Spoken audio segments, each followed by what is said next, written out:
Welcome to Live Fit with me, 𝗧𝗛𝗓𝗘, the show where I help you find your fit and find your happy.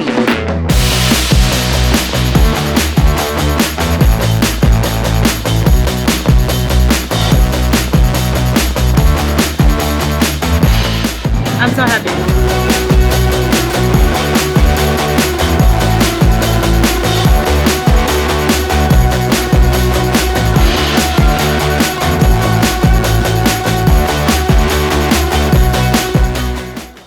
Okay, so we've heard that men are from Mars and women are from Venus. Is that really the case? Are approaches to health and nutrition completely different, or are we more similar than we'd like to imagine and appreciate? So I've invited Dr. Mark Opperman into studio with us. He is an integrative doctor, and Dr. Thuraisha Moodley, she is a clinical psychologist. Men and women, you said we're actually a little bit more similar than we'd like to let on. Oh, absolutely. In this case, testosterone and estrogen are the big equalizers. Yes. Yeah, and those are, we usually think women estrogen, men testosterone, but we've both got a little bit of both circulating through our systems. We have both. The thing that men might not realize is that testosterone in men convert into estrogen. The higher the testosterone level, the more testosterone is there to convert into estrogen. On women, we need testosterone to stabilize your moods. To make us sane. Absolutely true. There's absolute truth in the fact that estrogen makes you crazy. What are your thoughts here? Well, controversial, to say the least. But definitely, I think that we do need a balance of hormonal balance, emotional balance, always integrative, spiritual balance of everything.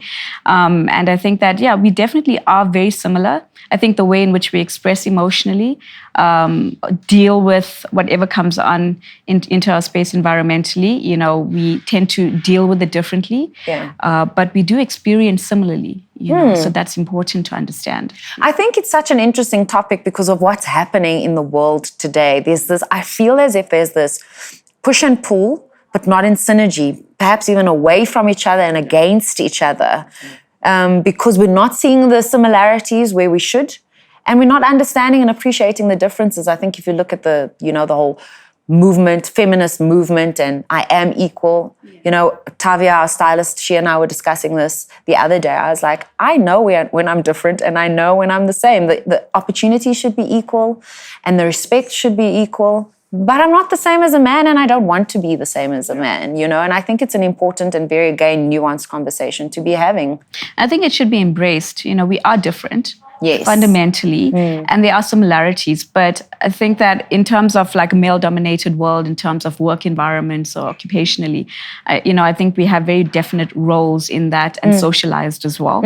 And it should be embraced in terms of our emotionality as women, because there's a very definite physiological functioning, or in terms of developmental as well, physiologically in terms of how we develop as females and males. But we bring to the party our uniqueness that brings a balance to whatever we are doing within a workspace. And I'm not even talking about, in a social space or, intimate space as such. If you ask people nowadays, what is the number one obstacle to ensuring that someone has good health? I would think that they would say, we live in a stressed environment.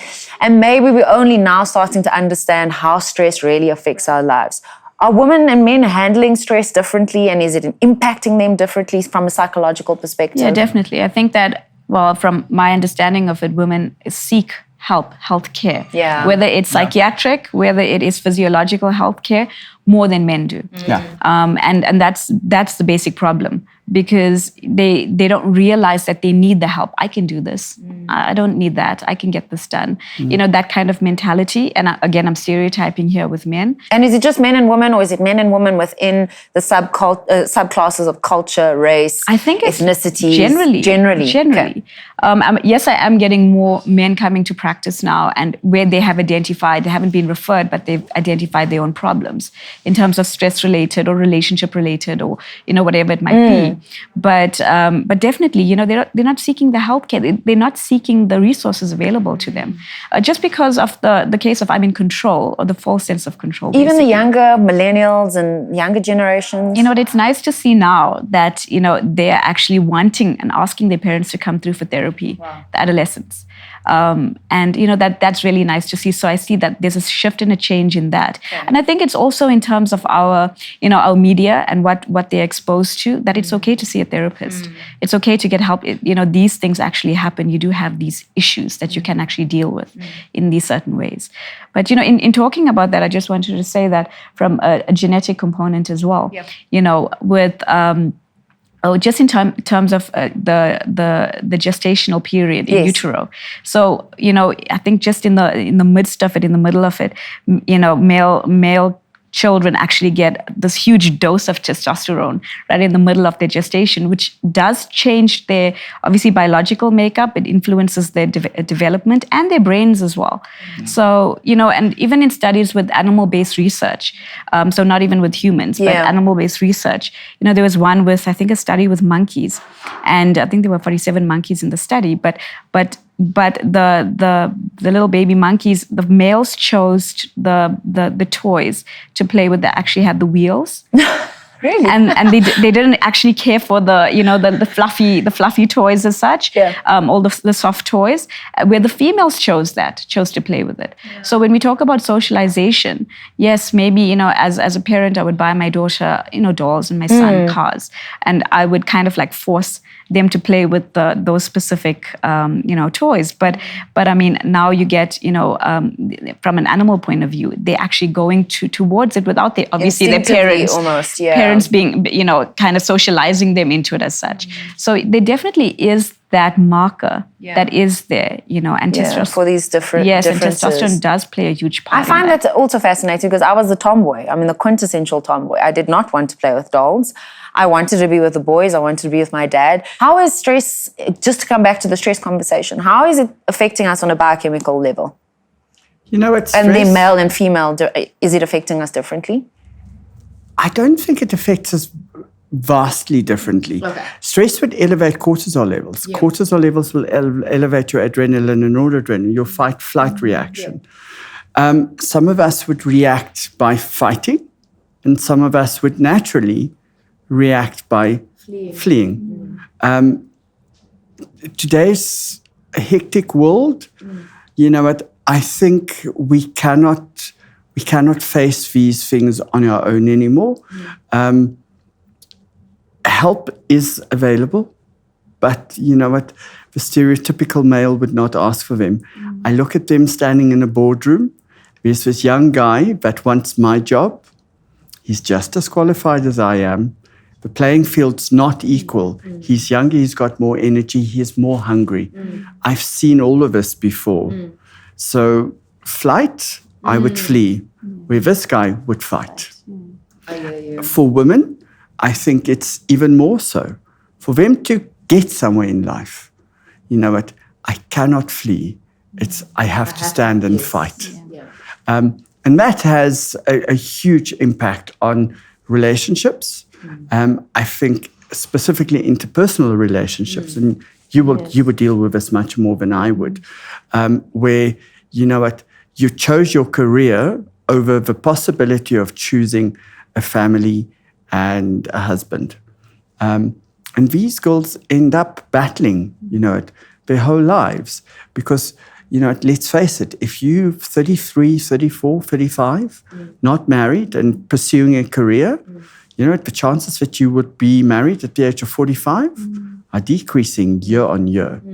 I'm quite I don't shy away from confrontation. I'm quite a strong woman. I have strong opinions. I understand that. And yet I think my sympathies lie with men a lot because of some of the things that we've discussed. It's not to say that I'm not a feminist, and I agree with the agenda needing to change.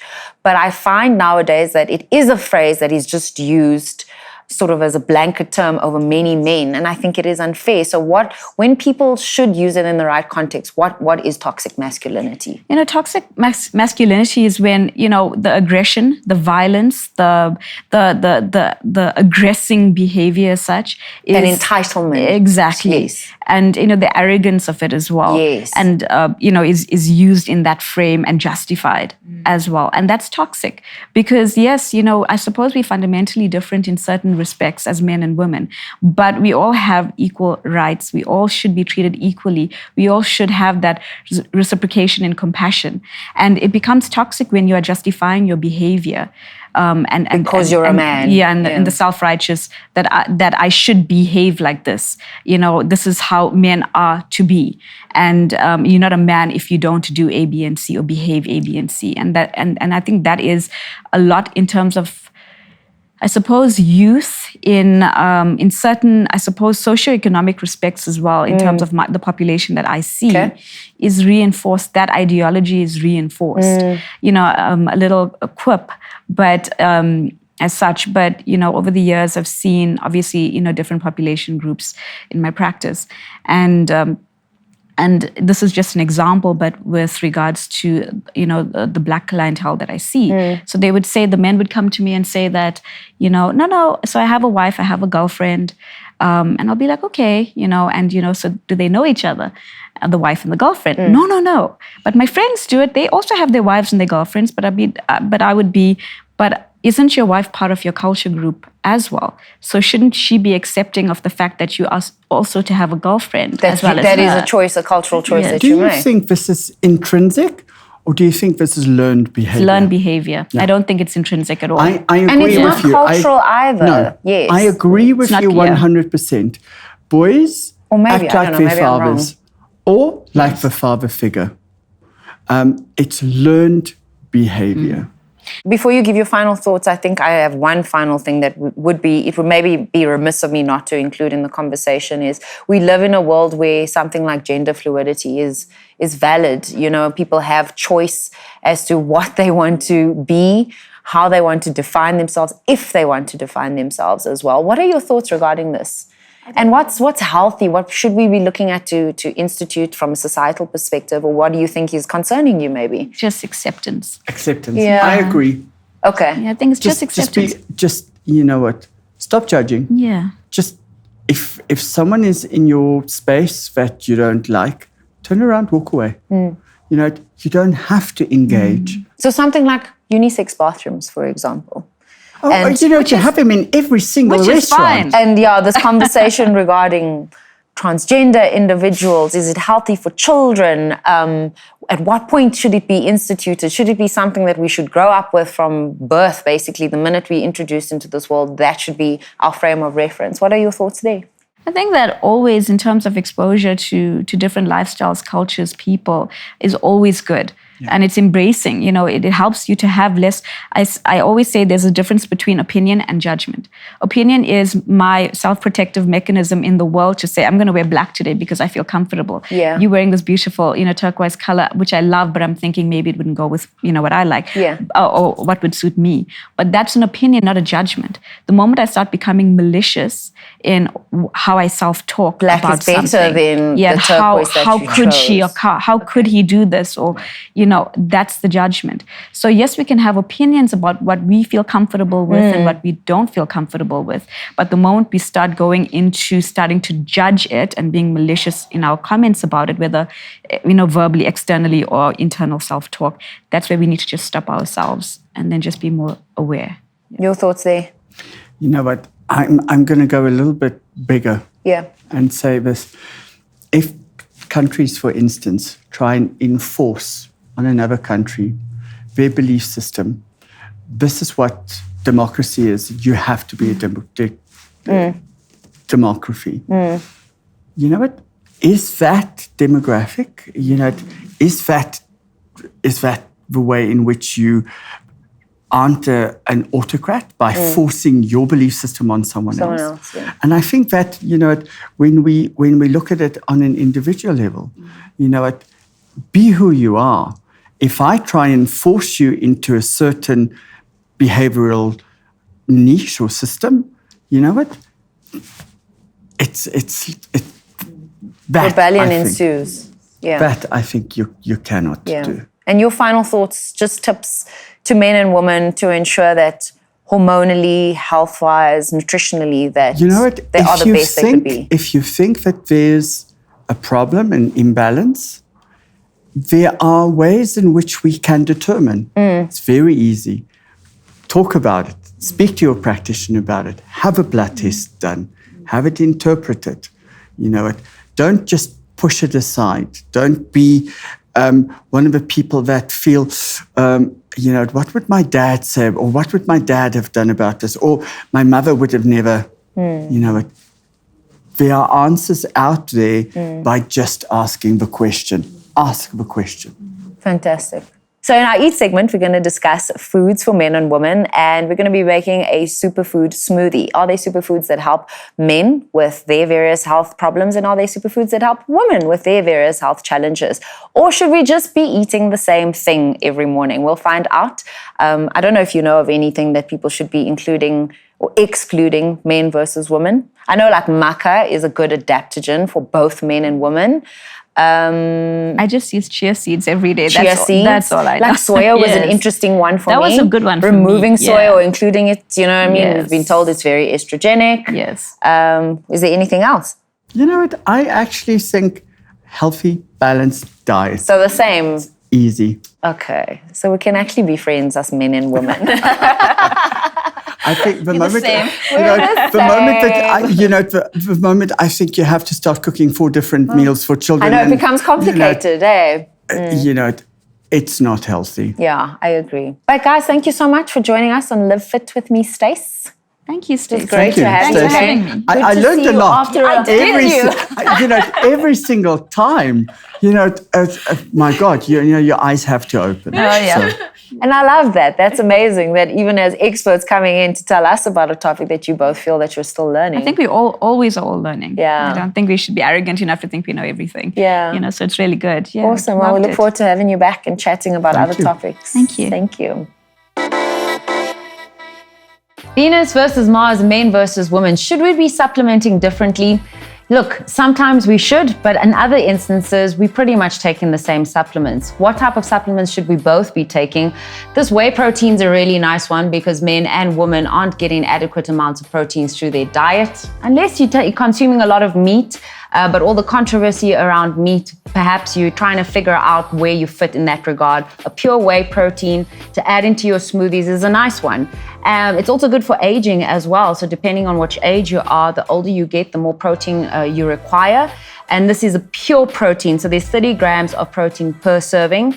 It's also low in carbohydrates. So if you are following a low carb diet, whether it's keto, whether it's Banting or something like that, then at least you can use something like this. In fact, let me look at how many carbohydrates per serving. 4.9 grams of carbs per 100 grams is pretty good. So that's a pure whey protein. The Salal team also sent over multivitamin packs. Great if you're on a budget as well, but for men and women, they're separate in a men's pack and a woman's pack. So it's actually multi-caps plus omega-3, so at least you don't have to purchase an additional omega.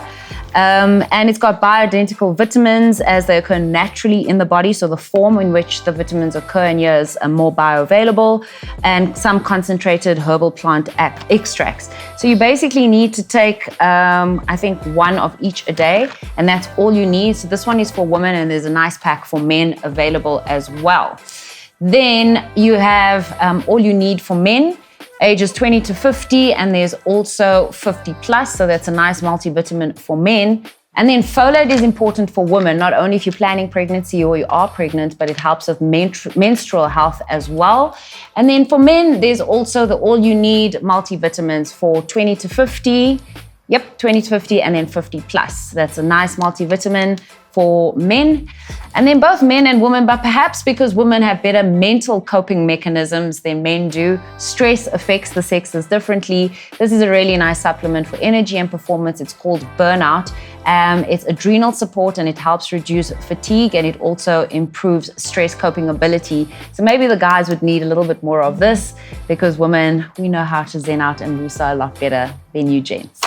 So yeah, in a lot of instances, you need to supplement differently, but in many cases, you can both take the same supplements.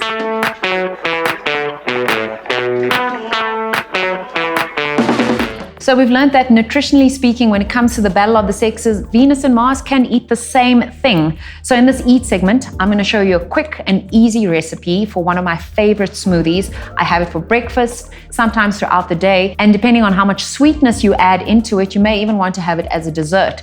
Now, I thought my hubby would never enjoy this because the smoothie has got avo in it and dates in it, and he hates that. I'm allergic to banana. You can add banana in instead, but mine is banana free, but he loves it now. It's kind of like our smoothie. And then you can also boost the protein content of it by including something like a pure whey protein. If you don't like the flavor or the taste of dates, which some people have shared with me, then why not sweeten it with some stevia powder? We add in almond milk, and if you have it in the morning for breakfast, maybe some MCT oil will be good for energy.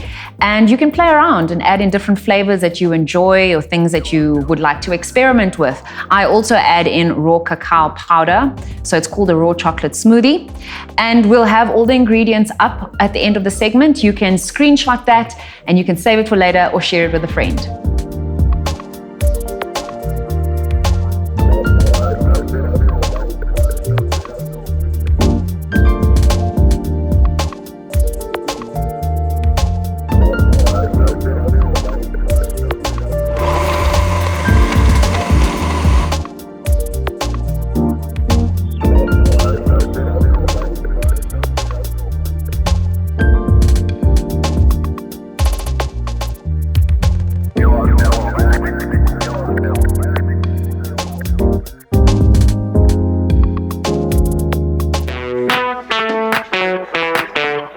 Strong is the new sexy. Oh, how I love that hashtag. And the reason being is that previously we always thought of men's training and women's training. Nowadays we're seeing a fusion, a melange of women doing more masculine style training and men doing more feminine style training. I technically think that guys are still averse to doing the female type workouts, and that's why I've invited 𝗧𝗛𝗡𝗞 to join us in studio and take us through a bar workout. This is her area of expertise. She's a wellness entrepreneur, but she also specializes in feminine fitness and movement. Is that correct?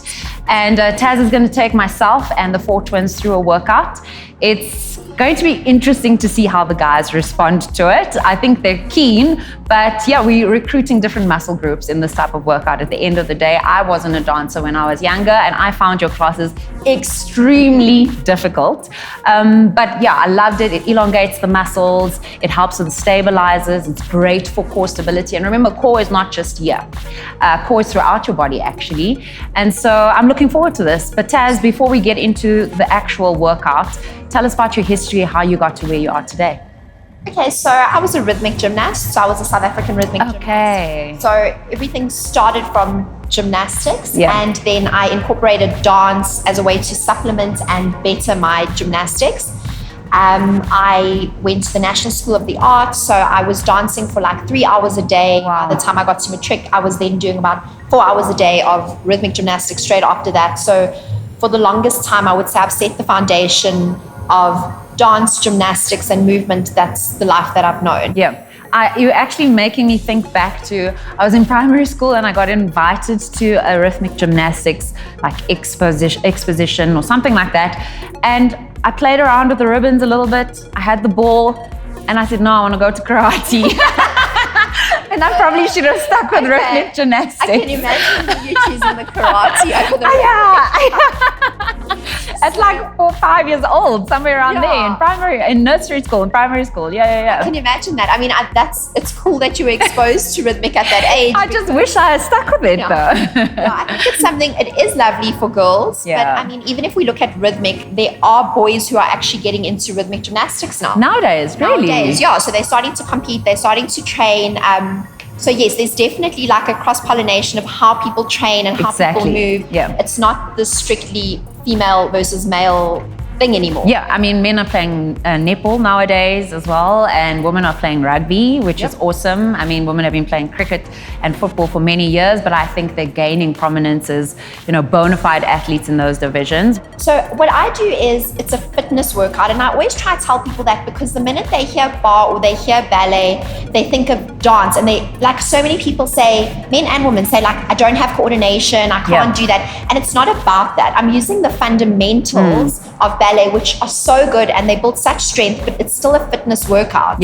So it's really just about pushing past the idea of it being a ballet workout. At the end of the day, it's a workout. We're using the fundamentals, we're using the best parts to get you strong.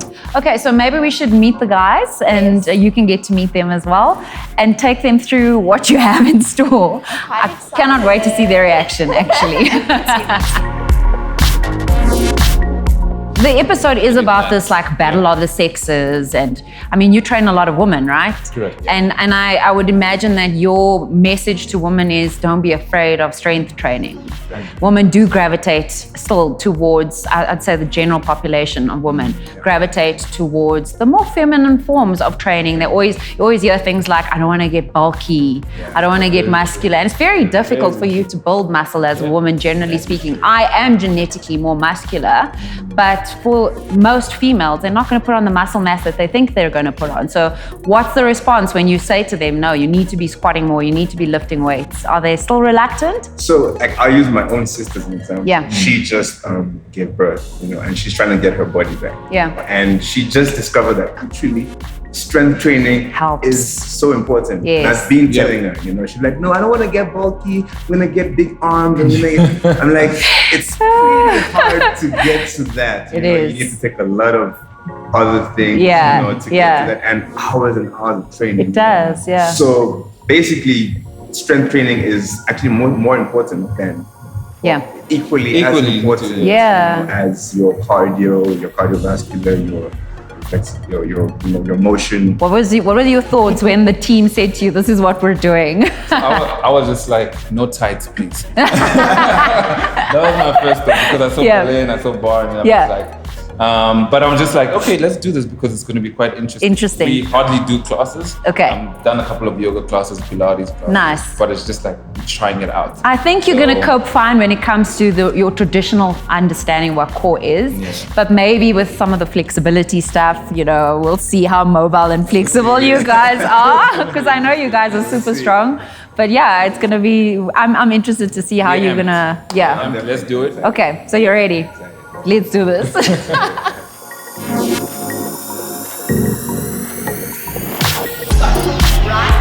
and in and left. What about the reach? Good. Up, floor, up.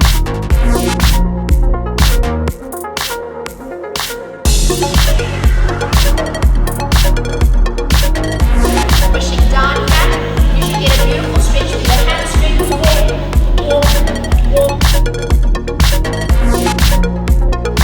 Pulse elbows back, without popping the ribs out.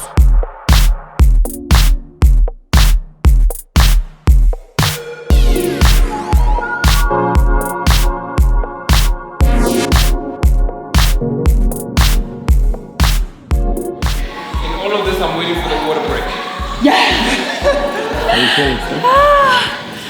Great. I just wish I was more elegant, sophisticated as a dancer. I feel it next. Feel super awkward. Feeling good. Yeah. I was feeling a little bit woozy, but How are you feeling? I ain't even sweating, I'm sparkling.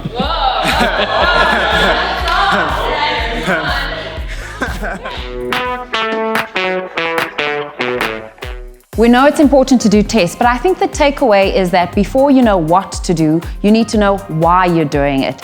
So check out our resources on livefitwithstace.com. We've got a whole list of tests, times that you should be testing for, and what the answers are, the results of your tests. What do they reveal at the end of the day? Follow us on social media as well. Our handles are @livefitwithstace on all social media platforms.